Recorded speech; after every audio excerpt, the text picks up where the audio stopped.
اچھا prime minister یہ بتائیں کہ خیبر پختونخوا میں آپ کی گورنمنٹ پچھلا دور بھی تھا، آج ہم نے دورہ کیا اسپتالوں کا، ہم نے دیکھا کہ پرائیویٹ اسپتالوں میں ہیلتھ کارڈ سے لوگوں کا فری علاج ہو رہا ہے.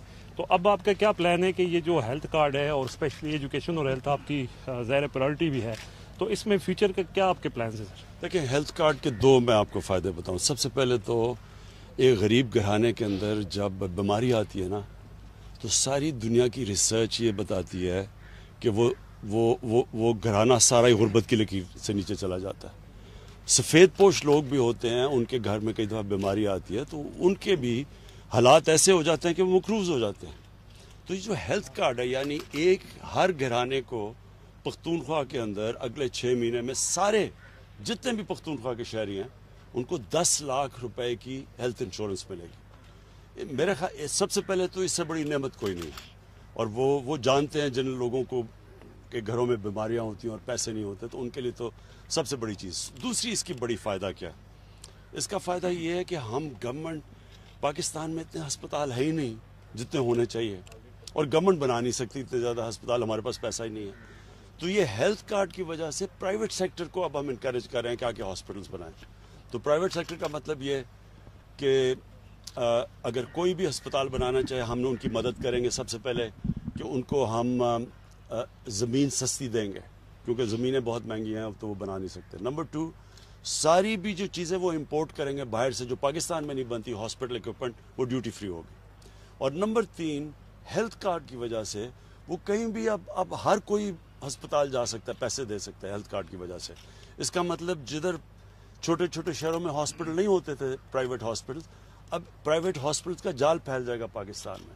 تو ہمارا ایک پورا ہیلتھ سسٹم کے اندر یہ انقلاب ہے. اچھا، my honourable prime minister Imran Khan, میں آپ سے یہ پوچھنا چاہتا ہوں کہ پی ڈی ایم کا آپ نے دیکھا جلسہ جس طرح ہوا، آپ نے بھی کہا کہ وہ فلاپ شو تھا.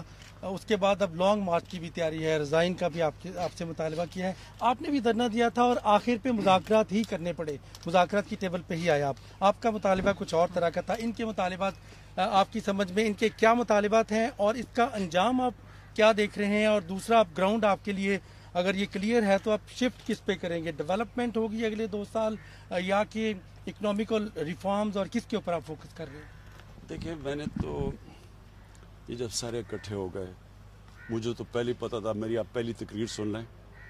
میری جو پہلی تقریر تھی 2.25 سال پہلے، جب پرائم منسٹر بنا، میں نے کہا 2 چیزیں کی. میں نے کہا یہ سارے اکٹھے ہو جائیں گے، جب ہم کرپشن کے اوپر ہاتھ ڈالیں گے یہ سب اکٹھے ہو جائیں گے. اور میں نے کہا کہ یہ سارے کبھی جمہوریت کی بات کریں گے. وہ میری تقریر اویلیبل ہے، وہ کبھی چلائیں لوگوں کے سامنے. تو وہی A P D M democratic movement بن گئی، وہ میں نے کہا تھا.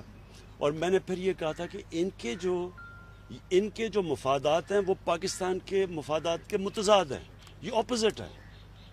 یہ جو چاہ رہے ہیں وہ جب اگر ہم وہ کر دیں، یعنی کہ ان چوروں کو، ان کی ہم چوری جو کہ پہلے بنے ہوئے کیسز ہیں، ہم نے کیسز نہیں بنائے، ان سب کے کیسز پہلے کے بنے ہوئے ہیں. یہ چاہ رہے ہیں کہ ہم نیب کو ختم کر کے ان کے کیسز ختم کر دیں. یہ چاہ رہے ہیں. اگر ہم وہ کرتے ہیں تو سب سے پہلا میرا سوال یہ ہے کہ یہ پاکستان کی جیلوں میں جو لوگ بیٹھے ہوئے ہیں ان کا کیا قصور ہے؟ پھر ان کی تو لاکھوں کی چوریاں ہیں، ان کی اربوں روپے کی چوری، اور ملک سے باہر لے گئے پیسہ.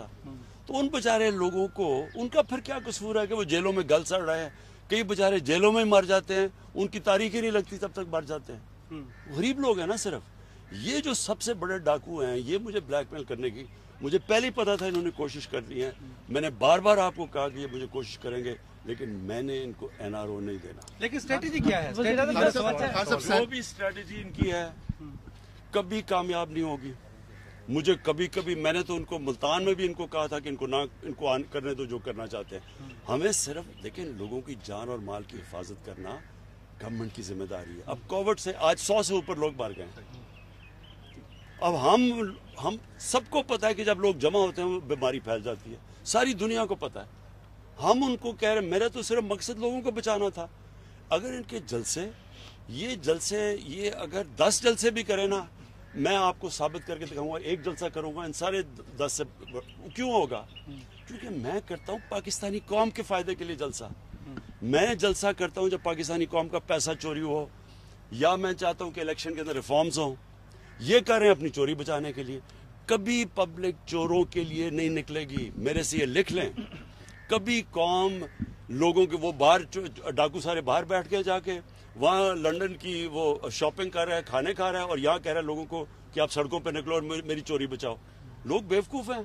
دیکھیں, جو انسان سمجھتا ہے نا کہ عوام بیوقوف ہے, اس سے بڑا بیوقوف ہے ہی کوئی نہیں. الیکشن کے حوالے سے کل کیبنٹ میں بھی آپ نے ایک ڈیسیجن لیا کہ مارچ کے بجائے سے فیبرری میں, تو کیا سپریم کورٹ میں کوئی ریفرنس دائر کرنے جا رہے ہیں, کیسے کریں گے؟ اور ساتھ جو کیبنٹ کا اعلامیہ ہے اس میں یہ بھی تھا کہ تمام سیاسی جماعتوں کے لیے مذاکرات کے ہم اسے کریں گے شو آف ہینڈ کے لیے, تو اس کے لیے کیا کرنے جا رہے ہیں؟ کیونکہ آئینی ترمیم درکار ہوتی ہے, کوئی صدارتی ریفرنس اس میں کریں گے یا کیا کریں گے؟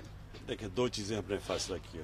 ایک, ہم الیکشن جلدی کروائیں گے سینٹ کے, کیونکہ یہ سارا ڈرامہ ہو رہا ہے یہ کہ سینٹ سے بچارے ان کا خیال ہے کہ کوئی سینٹ کے الیکشن نہ ہو تو وہ تو فیل ہو جانا ہے. انہوں نے ویسے ہی ہم نے ایک آپ کو پتہ ہے کپتان تو میں پران ان سے زیادہ بہتر کھیلنا جانتا ہوں, تو الیکشن تو ہم پہلے کروائیں گے. لیکن جو دوسری چیز ہے, دیکھیں, پاکستان سارے جانتے ہیں کہ پاکستان کے سینٹ کے الیکشنوں میں پیسہ چلتا ہے, رشوت چلتی ہے, سب کو پتہ ہے. ہم نے 20 لوگ پچھلی بار یہ نکالے جنہوں نے پتہ چلا کہ پیسہ لیا. اس لیے ہم شو آف ہینڈز کے اوپر جا رہے ہیں. ہمارے خیال میں ہمارے اٹارنی جنرل نے ہمیں یہ بتایا ہے کہ سپریم کورٹ میں ہم رکھیں گے. یہ ہو سکتا ہے کہ آئین کے اندر امینڈمنٹ کے باوجود بھی ہو سکتا ہے یہ. اس لیے ہم سپریم کورٹ کے پاس جا رہے ہیں, اور ہم صرف اس لیے جا رہے ہیں کہ اس ملک میں سب کو جب پتہ ہے کہ رشوت چلتی ہے سینٹ الیکشن میں, تو ڈیموکریسی تو یہ کہتی ہے کہ شو آف ہینڈز کریں, جس کے زیادہ ووٹس ہیں وہ چیزیں. حالانکہ سٹنگ گورنمنٹ کے لیے آسان ہوتا ہے. ہم آرام سے, اگر ہم چاہیں, اس لیے تو کسی سٹنگ گورنمنٹ نے کیا نہیں ہے, ہم چاہیں تو ہم زیادہ اپنی جتنے ہمارے ممبرز ہیں زیادہ ہم سینیٹرز بنا سکتے ہیں, کیونکہ ہمارے پاس پاور زیادہ ہے. لیکن ملک کے لیے برا ہے کہ رشوت چلتی ہے اور وہ لوگ سینٹ پہ پیسے دے کے آ جاتے ہیں. اس لیے ہم کہہ رہے ہیں شو آف ہینڈز پہ آئے. خان سے میں کہا گیا کہ اب مذاکرات کا وقت گزر چکا ہے, آپ سے مذاکرات کر نہیں رہے, یہ کس سے کرنا چاہتے ہیں مذاکرات؟ میں نے تو سب سے پہلے ان کو کہا کہ ہم رکے, ہم نے کب کہا کہ نہیں کرتے مذاکرات؟ نیشنل ڈائیلاگ کی پیشکش کو وہ سمجھ رہے ہیں. نہیں, ہم نے کب کہا؟ دیکھیں, پارلیمنٹ کا مطلب ہی ہوتا ہے کہ ساری باتیں پارلیمنٹ میں ہوتی ہیں. میں نے تو صرف ایک چیز کہی ہے کہ ساری باتیں کر لیں, میرے سے این آر او نہ مانگے, اور پھر یہ اوپر سے منافقت کرتے ہیں کہ جی ہم نے مانگا کب نہیں. ہمیں انہوں نے اتنی بڑا پیج دے دیا کہ جی نیب کے اندر 34 ترمیم کریں, 38 میں سے 34 ترمیم کریں, مطلب کہ نیب کو دفن کر دیں, اور کہتے ہیں این آر او نہیں مانگا. کوئی درمیانی راستہ لانگ مارچ سے کس حد تک خطرہ ہے؟ آپ کا کنٹینر بہت زیادہ مشہور تھا, کیا اپوزیشن کو کنٹینر دیں گے یا لانگ مارچ کو روکا جائے گا؟ آپ نے دیکھ ہی لیا ہوگا کہ مجھے ان سے کتنا خطرہ ہے, کیونکہ جو میں کتنا ریلیکس کر رہا تھا جب یہ وہ جلسہ کر رہے تھے. سرائے عالمگیر اور کھاریاں کے وسیع و عریض گرینڈ سٹی میں پاکستان سیکٹر میں 3 اور 5 مرلہ کے رہائشی پلاٹس, اوورسیز سیکٹر میں 5 مرلہ سے 1 کینال تک کے رہائشی پلاٹس, محفوظ ترین رہن سہن لبرٹی کمرشل میں 6 مرلہ کے کمرشل پلاٹس آنے والے وقت کی بہترین انویسٹمنٹ ثابت ہوگی. تو آئیے اس بہترین موقع سے فائدہ بھی اٹھائیں. Grand city Kharian. مزید تفصیلات کے لیے رابطہ کریں. SBM private limited 0323 980 tetra 9 0333 4618 740.